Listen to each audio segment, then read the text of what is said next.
All right, my new favorite person of the week. This is Sandy Honig. I think I'm saying her name correctly, but she's a badass. She's a comedian, a writer, and an actress. And why is she a badass?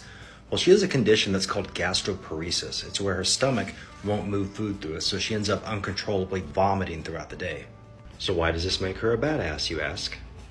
Because she got denied treatment for her gastroparesis by Anthem Blue Cross. So she ends up going to the Anthem Blue Cross offices, headquarters, and vomiting everywhere, multiple times, vomiting outside of people's cars. She didn't vomit on anybody, but she sure made a lot of people uncomfortable. Kind of reminds me when the filmmaker Michael Moore went and protested Humanidron. I think his show is called Sicko.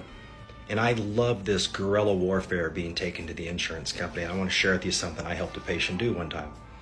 You're either really going to like me or you're probably going to stop watching me. I had a 63-year-old patient who had such terrible pustular psoriasis. In fact, his first words to me were, "Doc, every time I sit on the toilet, it looks like I leave all over the toilet, but it's really just blood and scabs." He had it all over his body. After 6, 7, 8 weeks of denials, I had to do a peer-to-peer with the insurance company's mercenary doctor that they hire primarily to deny people coverage.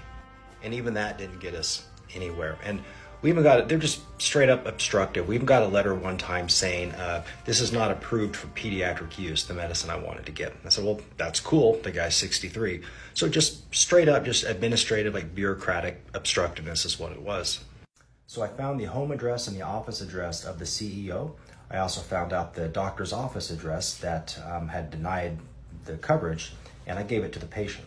I said, hey man, you need to take the most graphic photos that you can take and send them to these people. And it wouldn't hurt if you got a little Ziploc bag and maybe dusted off some bloody scales and put them in there too. Now I can't advise you to do this, but it sure would be funny if you did.